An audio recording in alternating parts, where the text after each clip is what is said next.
Guys, welcome back to the channel. On this episode, we are going to take these two 3D printed parts here and turn them into a brake duct shroud. Yeah, about that. We actually aren't gonna get that done.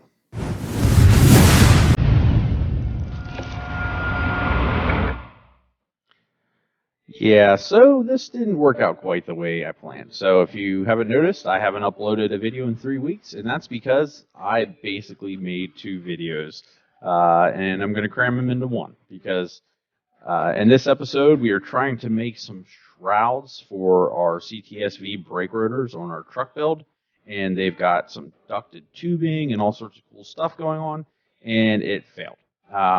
We do, in the end of the episode, get to a successful method and a cheaper method of making the carbon fiber tube. So stay tuned for that, but I'll show you kind of what happened here. So what you're seeing here is this is some 3D printed plugs and a female 3D printed two-piece mold. And the intent of this was to make a female mold from that brake shroud plug and then make a brake duct tube out of some woven material, like a sleeve material, in that two-piece mold. And I actually was going to use a pressure bladder, but you'll see that fails pretty miserably. So basically, everything we're doing here is correct, right? We're getting the Duratec on, we're doing some surface primer, we're doing all the work that we should be doing to make sure we get nice finish and nice parts. And to be honest with you, I was really proud of these plugs in this two-piece mold. They came out really nice. Lack of effort wasn't the problem here. It was just a lack of execution. If you look at that shape in there for those tubes, that is a very aggressive curve. And I learned quickly that that is going to cause some problems. For the brake duct shroud, the method I tried to use here, I tried to use epoxy resin to make a mold, and it was a huge fail. It delaminated, had air bubbles, it was a mess. It just didn't work out well. So I'm going to let the video play, sort of let you guys see little snippets of what happened. But overall, it was a failure. So we do have plans. In the next episode, I'm going to rebuild this part and correct it. But you'll see how the tubes ended up getting made and how that all worked out here soon. Okay, so I want to walk you through the process of exactly what we're doing here. So this is the mold halves, and you can see that they snap together nicely and form a nice tight bond. So what we're going to do is we're going to put tacky tape along the outside of both sections to seal them up as best as we can, and that's going to keep epoxy from oozing out and working its way out. Then we are going to take this inner tube and rubber cement the end shut, and then also tacky tape the end shut. So the rubber cement is meant just to hold it tight, and then the tacky tape will hopefully seal it all of the way. That will be inserted into the inside, wrapped in some peel ply, and then we will use the carbon fiber sleeve slid over top of that.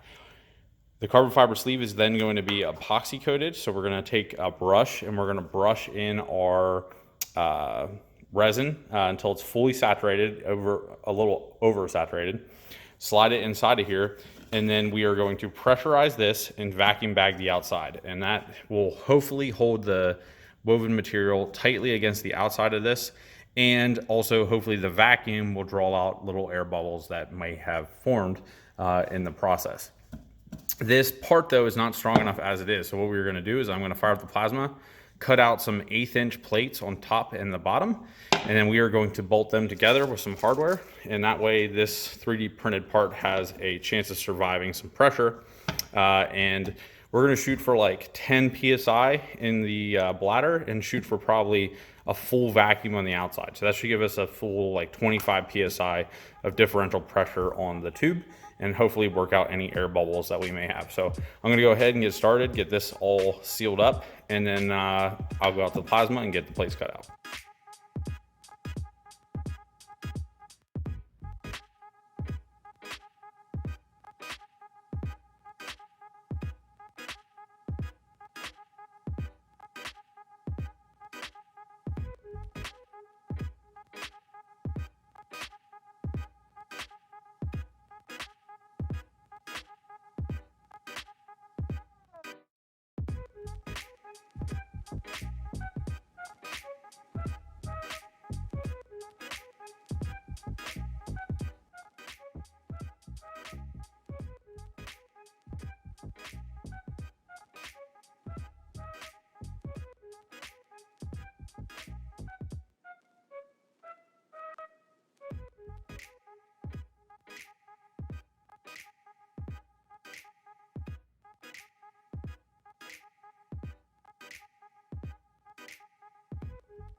Okay, so don't mind the background noise with my kid in her video, but I got my bag made up here and I have my part all sort of mocked up. So I'm gonna go ahead and mix up probably about 4 ounces of resin, so I have plenty of extra, and we're gonna go ahead and brush it on wet, and we're gonna saturate this part completely as much as we can.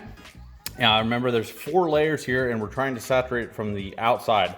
So we're going to use our high temperature infusion resin that we use in our valve covers. This is rated up to 450 degrees once we post cure it. So that is what we're going to use for these brake ducts, because obviously these should not be touching the brakes, but they'll get a lot of radiant heat. So we want to make sure that they don't fail. So I'm going to go ahead and mix that up. We're going to insert it in there wet. I'm going to try not to make a mess.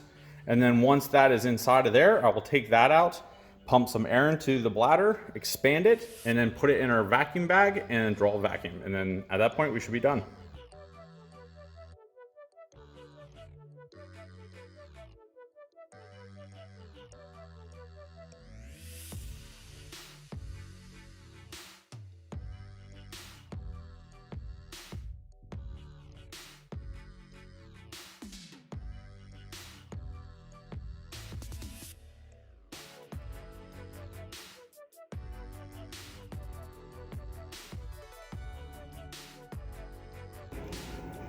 So, time to show you what happened. So, everything was going great.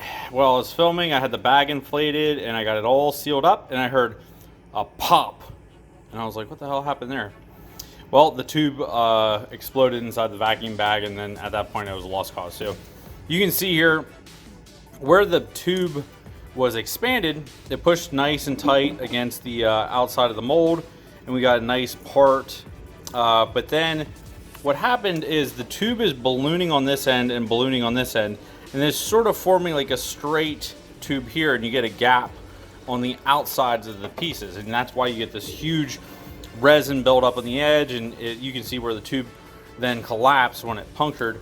But that resin buildup, I'm pretty sure, was there before the tube even popped, because it was already starting to set up when the resin, or when the tube popped. So either way, it wasn't going to be a good part.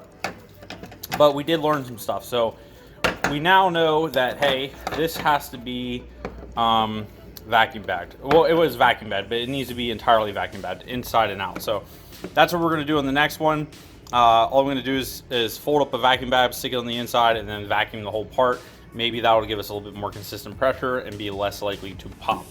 So I ordered some more sleeve material because I only ordered enough to do 2, because I was, thinking confident, but it is what it is. So this is what it looks like. I mean, this part's bad, but I mean, overall, I think it's a successful experiment. I mean, I know I learned what I need to do, and I learned, for the most part, I like it. I mean, obviously the twill is going to be all jacked up in the part, but a lot of that was because I was trying to shove a new tube in and all sorts of other stuff, and that was causing a lot of problems. So hopefully the next one will actually turn out, and we won't pop the bag on the during the cure. Okay, so while we're waiting for material to make another tube, the gel coat is nice and hard. It is 2 days later, and this is rock solid. So what we're going to do next is we're going to build our fiberglass layer. So before we lay fiberglass, which we're going to lay a woven fiberglass of 6 ounce on this, we are going to fill the imperfections in the back of the gel coat directly with some supporting material. And that supporting material is going to be these 3M microspheres. So this is just like super fine glass particles. They're like little glass spheres. And we're gonna mix that with epoxy till it's a sort of a wet slurry, and then basically coat the whole part. And what that will do is it'll sort of provide a toughened backer for the gel coat, so we're less likely to chip it. We're going to do that because, the fiberglass won't necessarily drape in tight everywhere. So we need a way to make sure that we get good contact between the fiberglass and the gel coat. And this 3M microspheres, they'll fill in those voids. So I'm going to get a respirator, because this stuff is so fine, it like atomizes into a dust. So I'm going to get a respirator, mix up a little cup of that, and I'm going to mix a little cup of plain resin. I'm going to put the 3M microspheres down, and then I'm going to, as that is wet, I'm going to start laying up like 2 layers of fiberglass and get that on, and then it'll all meld together, and that'll be our first 2 layers of fiberglass. I think we might need about 4 or 5 for this part.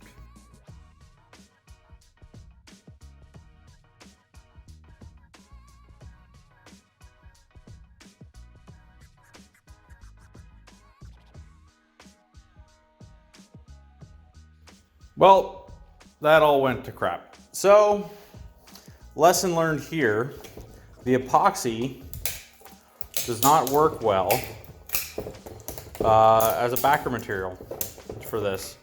Basically what happened was since you're using epoxy and not something with styrene, the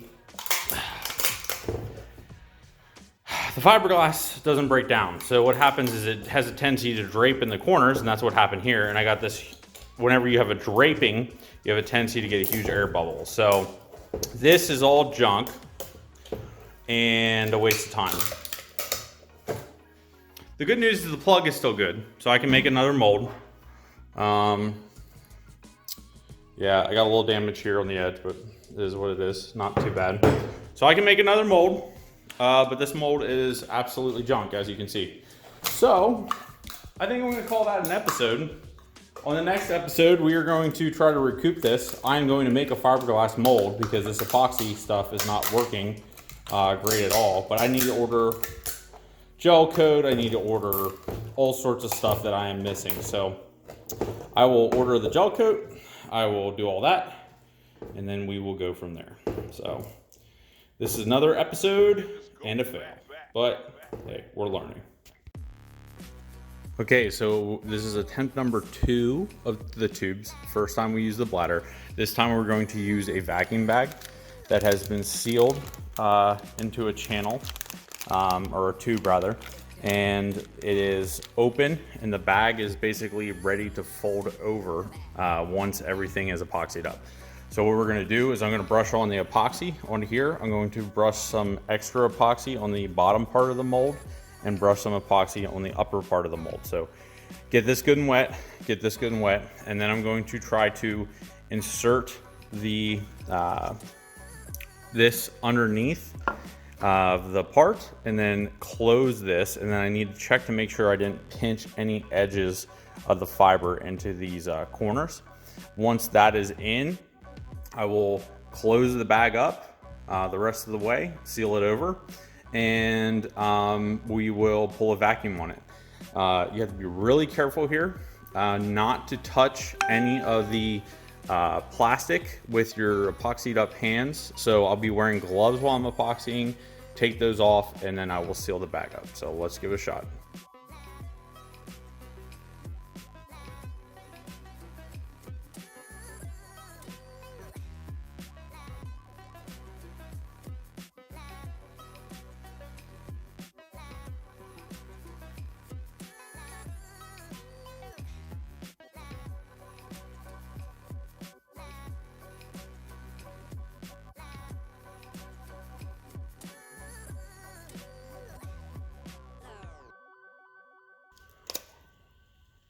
Okay, so the part seems to be like it drawed up pretty good. I have little air leaks I'm just chasing. It's hard to tell on the outside. What happens is the tubing gets bunched up on the outside edges, but you can look down inside. I'm not sure if you can see in here. Yeah, you can look down inside and see that it's pulling pretty tight to the contour walls. Let me look there, what's going on there. Yep, everything looks okay. That bunched up section there, that's the tubing and stuff like that. But I did notice that there seems to be a little bit of like an air leak, so I have to just keep pressing on all the seams and then try to get this thing tight. We'll get the heat lamp on it, try to cure it up, but it might need some post pinhole filling, but seems pretty good so far.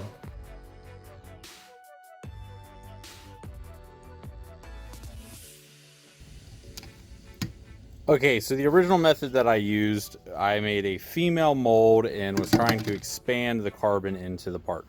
What I did this time is I made a male plug, and it's thin-walled, it's PLA, and that's intentional. So what I'm going to do is I'm going to use this as a male plug and then use shrink wrap tubing, not like the shrink wrap tubing you're thinking of, electrical tubing.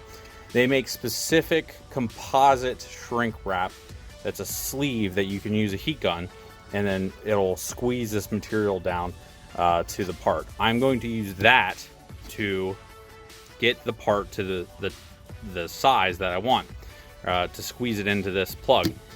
Now this plug, you'll also notice, is a different shape rather than trying to come in normal to the face, I'm going to miter this after the fact. Actually, I think it's more like this.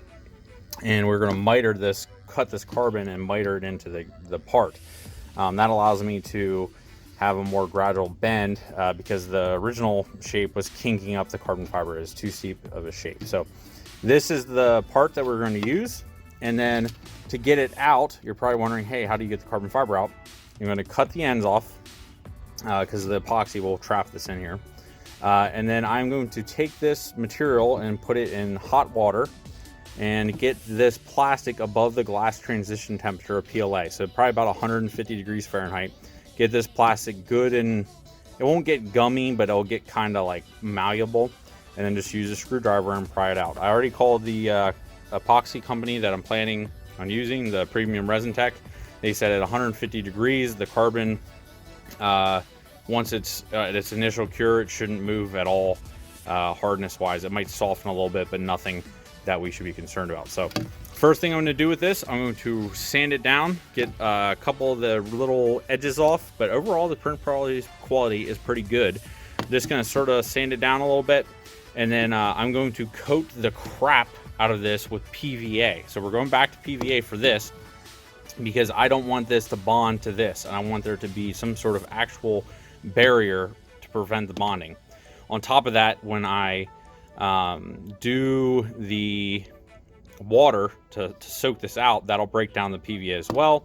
It's just all around, for this particular case, better than the free coat. The free coat is better for our applications when we are concerned about surface finish, but since this is going to be inside, I don't care what the inside surface finish is. So I'm gonna get prepped up and we'll try it out.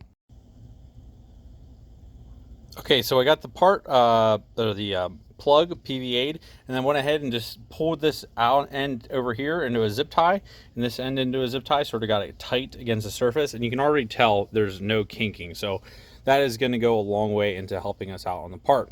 Now, what is going to happen in addition to that is this. This is our shrink tubing, and this is a tube. If you look at it, it has a tube inside, or it's in a tube. And what we're going to do is we're going to go ahead and put our epoxy on this part from the outside, and we're going to soak it through, make sure we get a good a soak in on it. And then we're going to use this shrink rack tubing, place it over top of the part, and then we're going to use a heat gun to lightly heat that and get it shrunk. That's going to squeeze outside pressure on this and get it all squeezed in nice. So as far as the twill, I need to try to manipulate a little bit just to get it a little bit straighter, but it isn't going to be perfect just because of the contours of the part. It goes from a round shape to a flat shape, so you're going to get some weird shape, twill lines, but I don't really care. This is a functional component, and I'm going to try to make it as such. So let's go ahead and get started. I'm going to go mix up some epoxy. We'll get this going.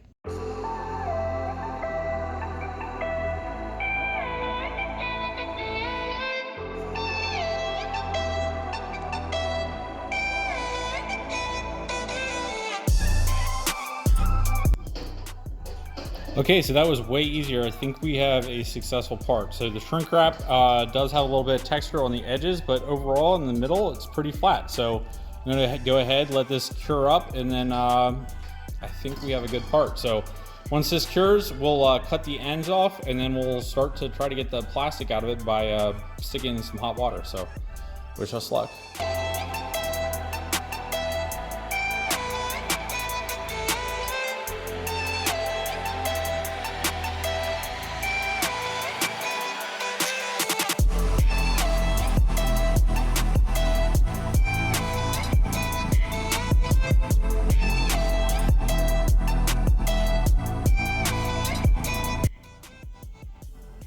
Got another one in the wrap, and that one's going to be a good one once that comes out of the wrapper. Not bad. Okay, so this is the part that I coated with a little extra resin, and you can see I just took some sandpaper and was scuffing it just to see if it was hard enough yet, and it's sanding okay. So don't mind the imperfections there, that all wet sand out. I went ahead and cut the ends off of the both sides.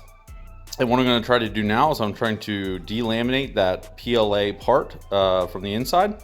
And how I'm going to do that, I'm going to stick it in some water, about 150-degree water, from my sous vide machine. And I'll pull the sous vide machine out so I don't contaminate it because I use it for cooking. But once it's up to temp, I'm going to stick this in there. And then hopefully that PLA will become pliable enough that I can use a screwdriver and pry it back and get it collapsed and then pull it out from the inside. So let's see if it works.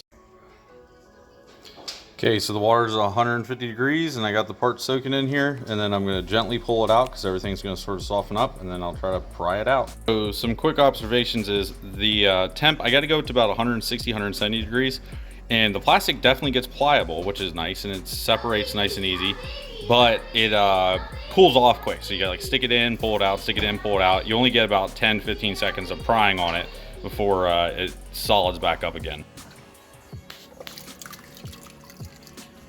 Hot. Just push it, see it done in there. Just keep pushing it out. It's like 180. Seems to be the right temperature to get it real pliable. You can see I'm pushing it out the bottom, and it's hot on the hands. And you can come in here, I can grab it, pull it out. Whew.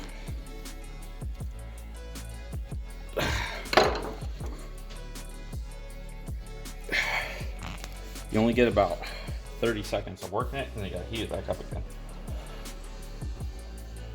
There it went solid, so that's about it.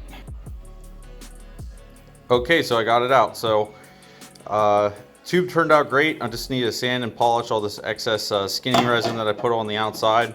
But there's your PLA plug that I used to make the part, and you can see here the PVA worked great as a separating release agent. And that's how you do it. I mean, that is a really good tube in a complex shape, you know, going down to a rectangle. That's going to work. So I have another one curing up, but I think we're going to leave it off for this episode now. In the next episode, we're going to try to remake the disc that these go on, and we learned our lesson on there.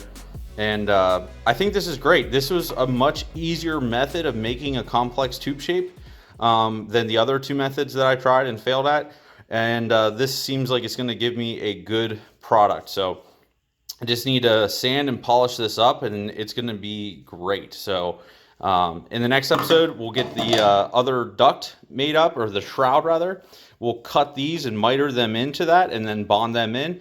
But yeah, this is a carbon fiber tube that was cheap to make, and you know, other than the printing time, I probably take about 30 minutes to get this whole thing set up. So not too bad. This sometimes simpler is better. So that's gonna be it for now, but thanks a lot, guys.